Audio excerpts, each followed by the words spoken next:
This channel does not promote any violent, harmful, or illegal activities. All content provided by this channel is meant for an educational purpose only.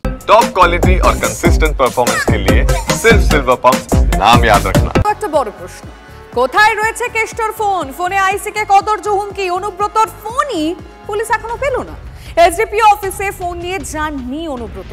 খবর সূত্রের কোথায় গেল কেষ্ট মণ্ডলের mobile phone? জীবন কৃষ্ণর পুকুরে ফোনের স্মৃতি ফেরাচ্ছেন অনুব্রত। অভিযোগকারীর আইসি দুটি ফোনই বাজেয়াপ্ত করেছে পুলিশ, কিন্তু অনুব্রতকে 7 দিন ছাড় কেন?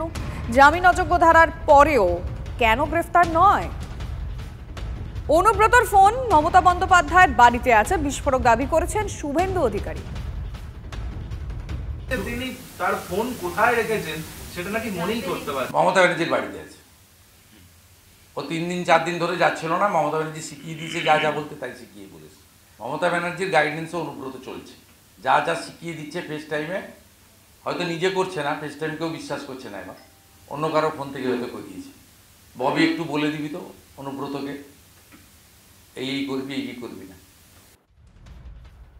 যে ফোন থেকে হুমকি, সেটা থেকে প্রমাণ নষ্ট করা হতে পারে আশঙ্কা করছেন মোহাম্মদ সেলিম। অন্যদিকে শাসক দল কি বলছে? আইনের পথেই চলছে, বিরোধীদের পাল্টা কুণাল ঘোষ। মমতা ব্যানার্জি বলেছিলেন তার অক্সিজেন কম আছে, স্মৃতিশক্তি কম আছে, এটা তোমার কাছ থেকে জানলাম, বা উনি বলেছেন আর কি। কিন্তু পুলিশ যে আইসির, বোলপুর থানার আইসির টেলিফোন হ্যান্ডসেটটাকে বাজেয়াপ্ত করলো, তার মানে একদিকে উনি বলছেন মনে নেই, আর এবার পুলিশের হাতে, মানে বুঝতে পারছো রাজীব কুমার ডিজির হাতে। তাহলে সেটাকে যেরকম চিট ফান্ডের সমস্ত সাক্ষী সাবুত লোপাট হয়েছে, এই ফোনটা থেকেও যাতে সব ইরেজ না করে দেয়, তাহলে দেখা যাবে তৃণমূলের নেতা অনুব্রত মনে করতে পারছে না কিছু, আর পুলিশ বলবে হ্যান্ডসেটটা থেকে কিছু উদ্ধার করা যাচ্ছে না।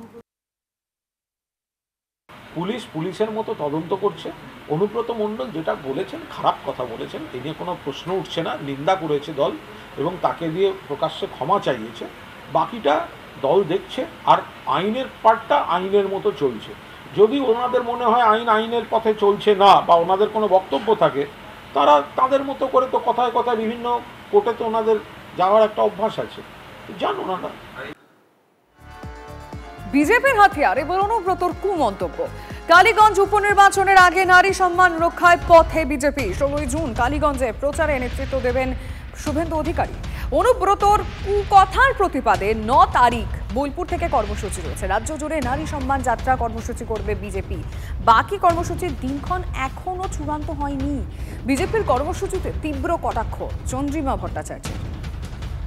9 তারিখে বোলপুর শহর দেখবে যে মানুষ বোলপুরের আইসি স্ত্রী বা মাকে যে ভাষায়, কদর্যভাবে, ক্ষমার অযোগ্য ভাষায় তাকে আক্রমণ করা হয়েছে বা অপমান করা হয়েছে, মাতৃশক্তি নারী শক্তিকে, তার বিরুদ্ধে মানুষ কিভাবে বোলপুরেই পথে নামে আপনারা দেখবেন।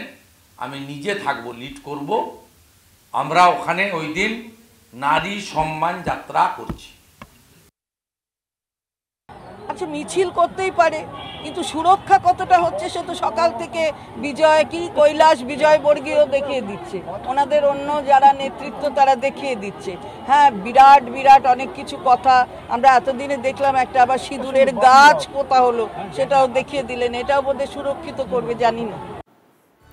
ফের মহিলাদের পোশাক নিয়ে বিতর্কিত মন্তব্য বিজেপি নেতা কৈলাস বিজয়বর্গীয়র। মেয়েদের ছোট পোশাক পরা পছন্দ নয়, ভারতের সংস্কৃতির সঙ্গে সামঞ্জস্যপূর্ণ পোশাকই মেয়েদের পরা উচিত, মন্তব্য মধ্যপ্রদেশের মন্ত্রী কৈলাস বিজয়বর্গীয়। ভিডিও পোস্ট করে কৈলাসের পদত্যাগ দাবি তৃণমূলের। ये हमारे यहाँ क्या है कि अच्छा पहने लड़की, अच्छा श्रृंगार करे, खूब अच्छे गहने पहने, अच्छे सुंदर कपड़े पहने, तो उसको बहुत अच्छा मानते हैं, यह बहुत सुंदर है।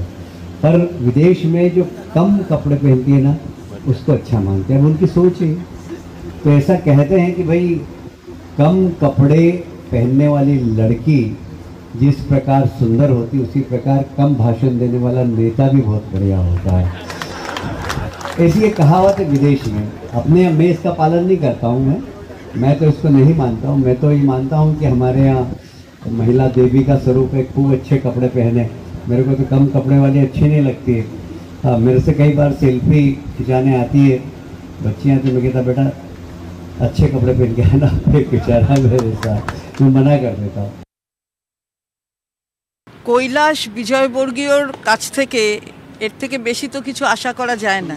এই ধরনের কথা মহিলাদের সম্পর্কে বলা আজকে কতটা যুক্তিযুক্ত, কতটা নোংরামির পর্যায়ে পড়ে সেটা নিশ্চয়ই তাদের দল দেখবে। আমাদের দল ওনার পদত্যাগ দাবি করেছে। কৈলাস বিজয়বর্গীয় তিনি কি ভাবছেন মেয়েরা কি পোশাক পরবে তার কথা শুনে পোশাক পরতে হবে না, সুতরাং তিনি নিজেরটা ভাবুন।